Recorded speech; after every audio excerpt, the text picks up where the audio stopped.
I've got a gripe that I want to share with you guys. It's something that I've been pissed off with now for about 10 years. And I want you guys to share my pain and my anger because I'm generous that way. This gripe is the fact that cannabis, weed, hooch, pot, ganja, marijuana is still illegal in this day and age in this country. Now, if you put the words cannabis laws in Victoria into Google, one of the first websites that you'll come across is Victorian Legal Aid. And we'll put the link in the description for those of you who are too lazy to use Google. You disappoint me. Only a little, though, because some of us are. Can you write that down? Thank you very much. What, that you're lazy? Yeah, no, definitely. Write that down. Write that down, Ash. So just notes for you guys. Jonesy is lazy. So this Victorian Legal Aid website tells you that if you're caught using or possessing a small quantity of cannabis by the police, and that's defined as under 50 grams, they do have the power to charge you with possession and use, but you can usually escape these charges, right? But here's the catch. You have to agree to counseling and attend a drug treatment center. Now, if you don't do that, the police may charge you as a criminal, in which case you will be convicted unless you get a diversion program. I can explain that another time, or just use Google. And you will probably end up with a record. And also, you will have to pay a fine if the judge isn't feeling too merciful on the day that you attend court. And all of that is just for altering your consciousness, right? But you can go down to Liquorland and buy 6 bottles of Jack Daniels straight, take them home, and drink till your pulse stops. Never mind that. This isn't about safety, all right? Hey, Scott, here's an idea. How about you go to the next federal election with the force of will to make cannabis legal? And you might just escape the giant hammer that is about to fall on you and your party from the Labor Party. Because I'll tell you this, Scott, there's probably more people in the Labor Party that are willing to get this done. So here's a few reasons why Scott Morrison and Bill Shorten should legalize cannabis. You ready? You ready, Sam Dog? I got some reasons too. Write them down for real. I will deal with them in a sec, definitely. Number 1, because drug dealers don't ask for ID. Hey, Scott, have you ever been to a drug dealer? Or was the last time that you smoked, did you get one of your advisors or assistants to ask one of their seedy friends to buy some weed from us working class men? Yeah, I said it. Shout out to Jimmy Barnes. And I don't mean a doctor or a chemist either for some SSRIs, antidepressants, or Viagra. I mean a real drug dealer. I mean a man with a gun in the glove box and 2 knives up his sleeves because he's worried about getting robbed or stabbed for the chemicals in his pockets because he doesn't have legal protection to have the business that he has, right? I mean a real fucking drug dealer. I've been to a lot of drug dealers. Have you, Sam? No. Good answer. I've been to a lot of drug dealers and I've known even more. And I'll give you the hot tip, Scott, and Bill too. Just in case you didn't know, drug dealers don't ask for ID. In the 10 years that I've been going to criminals for chemicals, I've never been asked for ID. I've never been knocked back for being too drunk or high. I've never been told I can't have any because they're worried about my mental health. I've never had a discussion with a dealer about how I would taper off the drug because it's ruining my family and my life. They just fucking sell it to me. And they don't care about the consequences. Hey, Scott. Hey, Bill. Make cannabis legal. Please. Take the power of money and supply and demand out of the hands of criminal gangs.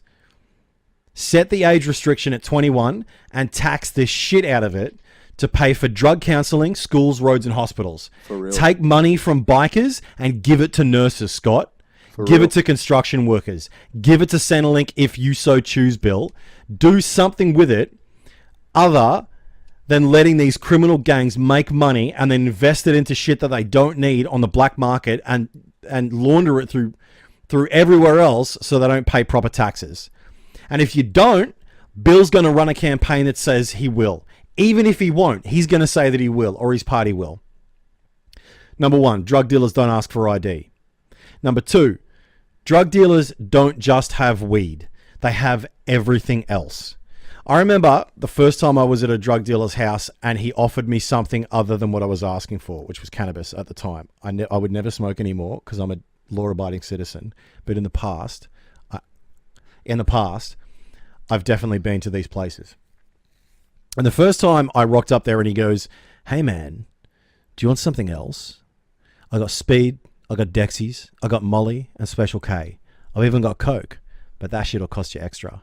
And I was like, fucking what? This guy just opened the door to Alice's Wonderland. And he didn't tell me that it was the yellow brick road to hell, which is exactly, by the way, what drug addiction is. I think this stuff should be legal because of the reasons I'm going to list here. But drug addiction, any addiction, is hell. It's hell. You can't escape it. Or you can escape it, but it is hard to get back up that ladder into common sense. I'd never taken any pills or powder, and I didn't really know what they did.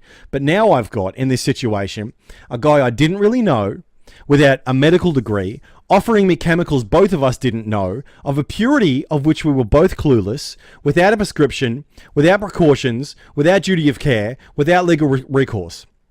And without even checking my medical history to know how I would even react to these chemicals. There's no rehab plan, there's no warning labels, there's no purity testing, there's no regulation. Nothing.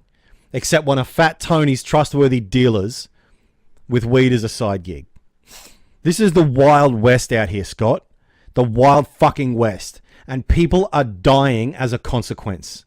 I make a lot of jokes, but this ain't a joke. People are dying because you refuse to legalize marijuana, and you know you should. Our kids are meeting these people in dark alleys, Bill, and they're doing deals with people they can't trust. They're putting their lives and safety in the hands of unaccountable criminals, and there's consequences to doing that. Consequences that I don't think you may have seen in a while, because you're too busy dealing with lobbyists and greasers. When was the last time your children walked into a dark alley in the streets of Brunswick, or Coburg, or St Kilda, or any of the red light districts in Sydney or Redfern, any of these places in the country where you got to go to these seedy motherfuckers' houses, stay there for half an hour so the neighbors don't get curious, and deal with someone who you don't know and can't trust? And if something does go wrong after a kid snorts, sniffs, or smokes pills or powder, they can't even go to the authorities, the people that we are told as children in school and by our families to trust, like ambos and cops, because they are more afraid of ending up in a court or a cage and having a shit reputation and a criminal record than they are of being dead. Dead, right?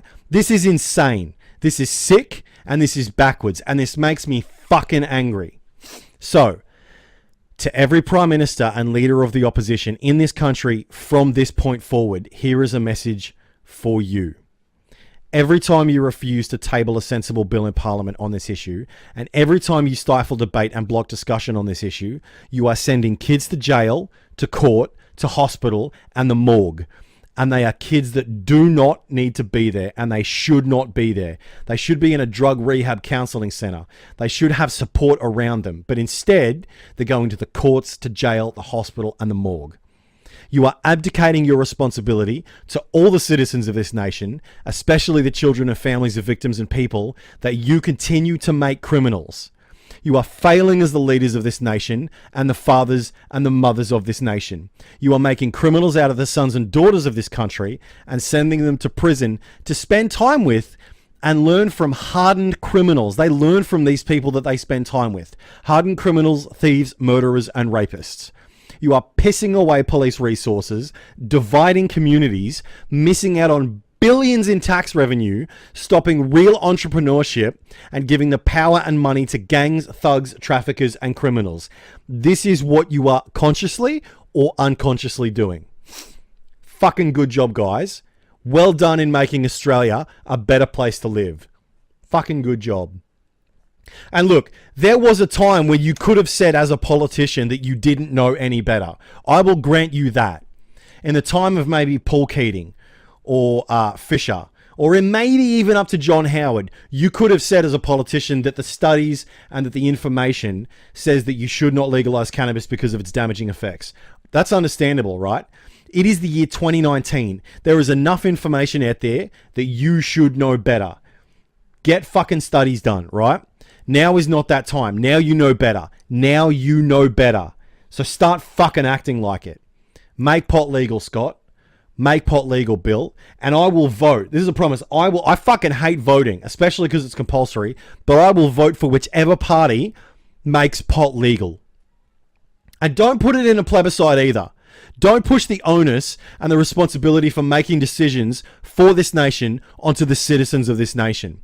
Just so you can answer your lobbyists and donors saying, oh, it's what the people wanted. There's nothing we could do. We gave it to the community and they just voted that way. Grow a fucking spine and do what we elected you to do. Be the leader. Be the father this nation needs you to be. We, the voting public, from rich to poor, from black as night to bedsheet white, we have better shit to do. We have jobs to work, not careers. Jobs. We got to pay the bills. We have families to love, an economy to engage in, bills to pay, and useless shit to buy to keep this shop floating. Shop, not ship, shop. See what I did there? Well played. Thanks, mate. Now, doing what you did with the gay marriage issue, right? We don't have time to deal with this like you made us do with the gay marriage issue. That shit should have been we should have had a bill tabled, debated on, and passed to Parliament like the adults and elected officials that you are, instead of the spineless cowards that you were in giving the responsibility to the people. That's like letting the youngest brother decide whether the older sister is allowed to get married. Your mum and dad. Now you should fucking act like it. So act like it now, please. Do your job and make cannabis legal, Scott. Make cannabis legal, Bill. Number 3. So number 2 was... Whoops. Don't do that. Number 2 was drug dealers don't just have weed. They have everything else. Now, number 3, hemp and CBD. Anybody who knows anything about cannabis knows the major benefits of the production and sale of hemp. Here's a few uses for hemp. Human food, pet food, body oils and lotions, oil-based products, clothing, plastic, paper, construction materials, biofuel, right? Imagine the emerging markets and the innovation that would come from making hemp and cannabis legal. Everything from biofuel to paper and tools. Imagine the tax revenues that you would generate.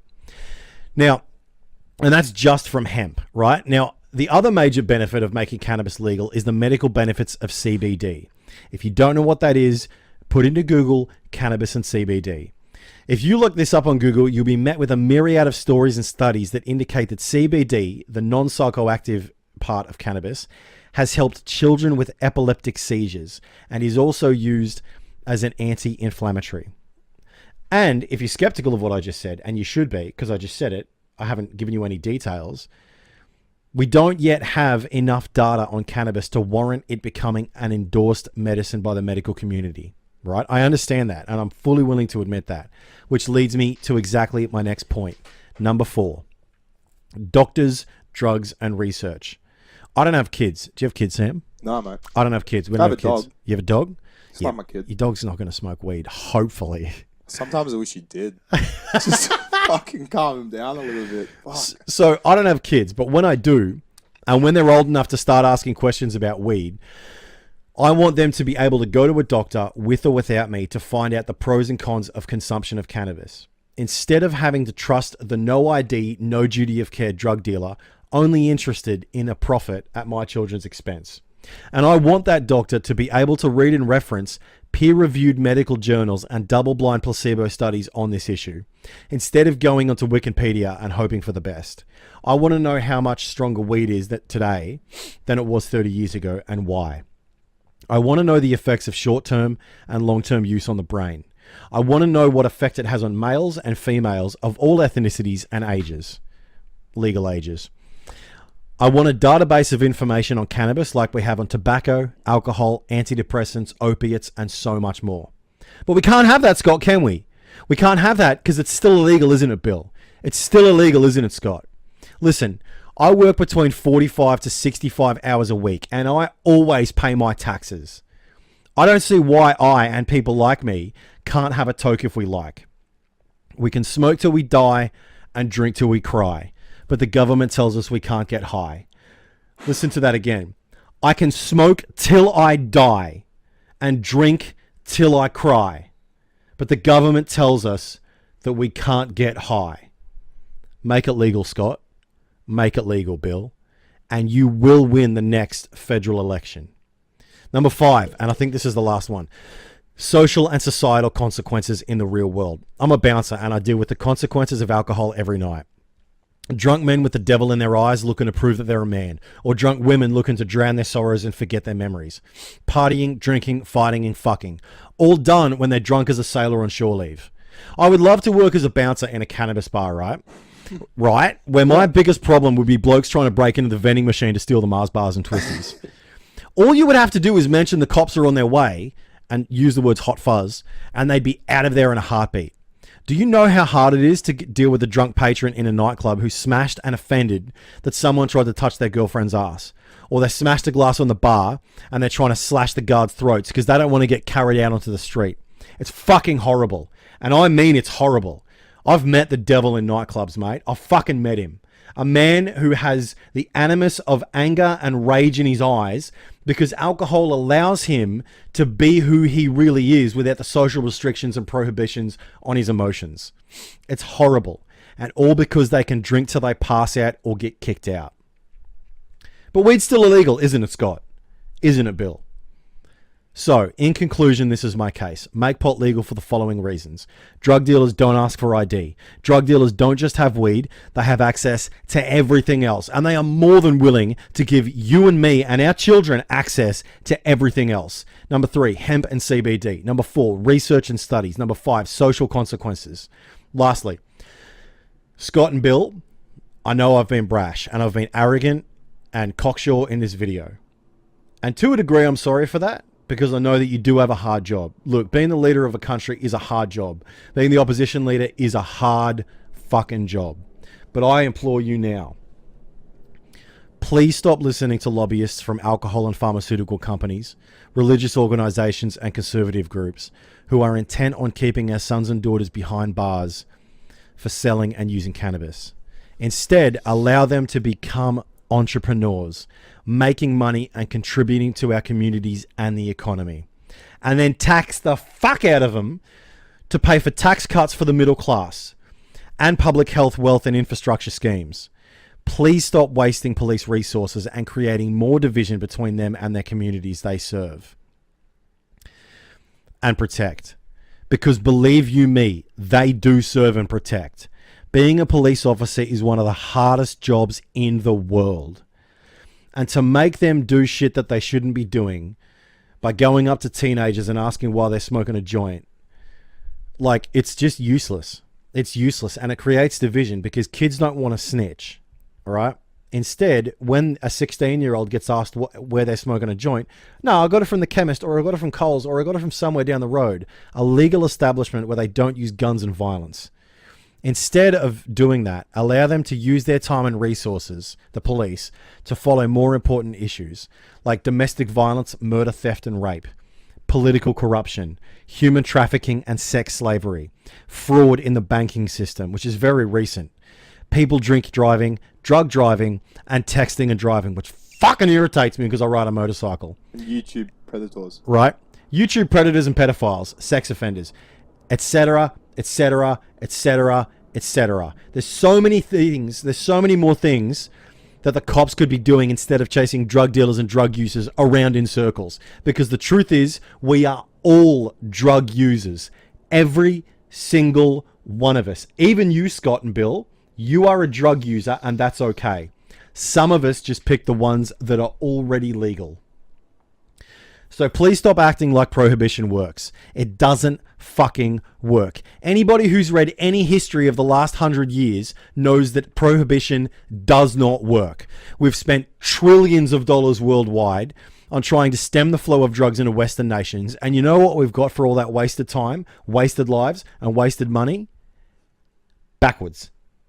Even worse than just nowhere. Even worse than nowhere. Backwards. There's more drugs, more dealers, and more users than ever before. Way more. And the drugs are more potent and more pure than they ever were before. If we had to harness the power of intelligently legalizing only cannabis back in the 1980s, we would have hundreds of billions of dollars more in the economy, much safer communities, and we'd know a lot more about weed than the rest of the world combined right now, especially with the level of scientists in this country. Prohibition does not work. Anybody worth their salt knows that. So please, Bill, please, Scott, make it legal. Do it for your family. Do it for your children. Do it for your grandchildren when they eventually encounter either a drug dealer who doesn't give a fuck about them or you, or a chemist or a doctor who's going to ask them questions about their mental health, about their physical health. Do it for your family. Do it for your country. And do it for the children that will grow up into the country that you create. Listen, I'm a motherfucking patriot. I wear a cowboy hat for a reason.